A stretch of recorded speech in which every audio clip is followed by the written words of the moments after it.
کہا بیٹا دوسری فضیلت کیا ہے؟ کہا دوسری فضیلت یہ ہے کہ بابا جیسا بابا اللہ نے مجھے عطا کیا ہے ایسا آپ کو نہیں دیا۔ امام بھی، سید الاولیاء بھی، اماموں کے باپ بھی، یعنی 11 اماموں کے باپ مولا علی ہیں، اور امام کا مرتبہ، امام کا منصب کم منصب نہیں ہے، چھوٹا منصب نہیں ہے۔ یہ جو منصب امامت ہے منصب نبوت اور رسالت سے بہت بڑا ہے۔ اس منصب کے علاوہ اس منصب سے بڑا کوئی منصب نہیں ہے۔ تو 11 جو شخص 11 اماموں کا باپ ہو اور ایک امام کی طاقت کا اندازہ آپ کو بتائیں، یہ تو آپ نے سنا بھی ہوگا، ہزاروں بار سنتے رہتے ہیں، لیکن معصوم کے کلام کی خاصیت یہ ہے کہ آپ ایک نہیں اگر 1,00,000 بار بھی سنیں گے تو ایسا لگتا ہے جیسے مولانا نے ابھی فرمایا ہے، اور ہر بار ایک نیا لطف آتا ہے مولا کے معصوم کے کلام میں۔ یہ تاثیر ہے مولا کے کلام میں، کوئی سے بھی مان بھی ایسا لگتا ہے جیسے مولانا نے ابھی فرمایا ہے، اور تازہ لگتا ہے، پھر لطف بھی الگ ہی آتا ہے۔ امام کے یہ جو آپ سنتے رہتے ہیں، امام کی طاقت کا اندازہ، نبی کو اذن الہی کی ضرورت ہے، امام کو بھی ہے، امام کو بھی ہے، لیکن جو اختیارات امام کو حاصل ہے وہ نبی کو اتنے حاصل نہیں ہے۔ میں کلی طور پہ بات کر رہا ہوں، یہ نہیں کہ خالی رسول کی، رسول سے الگ جو باقی انبیاء ہیں میں ان کی بات کر رہا ہوں۔ جو اختیار امام علیہ السلام کو ہے وہ اختیار نبی کو نہیں ہے۔ ظاہری طور پہ آپ نے یہ واقعہ سنا ہوگا کہ امام رضا علیہ السلام کو مامون نے بار بار چاہا کہ ان کی تذلیل کی جائے، ان کی توہین کی جائے، ان کی اہانت کی جائے۔ میں آپ کو صرف اختیار بتا رہا ہوں مولا کا۔ امام کہتے کسے ہیں؟ امام کسے کہتے ہیں؟ امام اس کو کہتے ہیں کہ اگر کائنات میں کسی شے کا وجود ہی نہیں ہے، کسی شے کا وجود ہے ہی نہیں، لیکن اگر امام اس کو حکم دے دے تو اس کو وجود میں آنا پڑے گا، اس کو وجود میں آنا پڑے گا۔ اتنا اختیار امام کو ہے کہ ہم تو یہ کہہ رہے کائنات میں وجود ہی نہیں ہے اس کا، لیکن اگر امام حکم دے دے تو اس کو وجود میں آنا پڑے گا۔ اس کی ظاہری مثال مامون کے دربار ہے، امام رضا علیہ السلام کو بلوایا کس نیت سے کہ امام کی توہین کی جائے۔ ادھر جادوگروں کو بلوایا، آپ نے سن رکھا ہے یہ واقعہ، جادوگروں کو بلوایا، دسترخوان بچھایا، امام علیہ السلام سے کہا کھانا تناول فرمائیے۔ امام علیہ السلام نے کیا کرا تھا؟ تناول فرمانا شروع کیا، کھانا کھانا شروع کیا۔ پہلا لقمہ لیا، جادوگروں نے اپنے جادو سے لقمہ غائب کر دیا۔ دوسرا لقمہ امام نے لیا، وہ دوسرا بھی غائب کر دیا۔ تیسرا لقمہ امام نے لیا، تیسرا بھی غائب کر دیا۔ اب امام سے رہا نہیں گیا، قالین پہ بنا ہوئے شیروں کو امام نے حکم دیا کہ اصل وجود میں آ کر ان کو جو ہے نگل جاؤ۔ وہ اصل وجود میں مجسمے میں ہو کر وہ آئے قالین سے باہر اور ان جادوگروں کو نکل گئے۔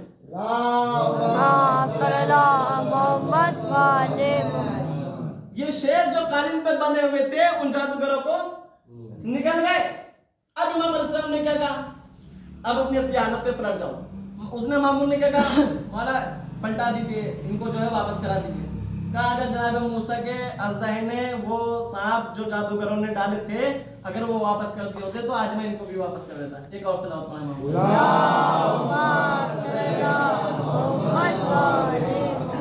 یعنی اب یہ دیکھیں کہ قالین پہ جو بنے ہوئے شیر ہے تصویری تو ہے، یہ اصلی میں تو شیر نہیں ہے، تصویری تو ہے، اصلی تو شیر نہیں ہے۔ یہ اختیار اللہ نے امامت کو عطا کیا ہے کہ کائنات میں اگر کسی شے کا وجود نہیں ہے اور اگر امام اس کو حکم دے دے تو اس کو وجود میں آنا پڑے گا۔ یہ امام کا طاقت ہے، یہ امام کا اختیار۔ امام حسین علیہ السلام نے کہا کہ بابا کچھ فضیلتیں ایسے بھی ہیں کہ جو آپ کو نہیں دی۔ مولا فرماتے ہیں کہ جیسا بابا جیسا نانا اللہ نے مجھے عطا کیا ایسا آپ کو نہیں، جیسا بابا مجھے عطا کیا ویسا نہیں۔ بابا کون؟ امام سید الاولیاء جناب زہرا سلام اللہ کے شوہر، 11 اماموں کے باپ۔ کہا بیٹا اور کون سی فضیلت؟ کہا جیسا بھائی مجھے عطا کیا ہے ایسا آپ کو نہیں دیا، معصوم امام۔ کہا بیٹا اور کون سی فضیلت؟ کہا بابا اب فضیلت یہ ہے کہ جیسی اللہ نے ماں مجھے عطا کی ہے ایسی آپ کو نہیں دی۔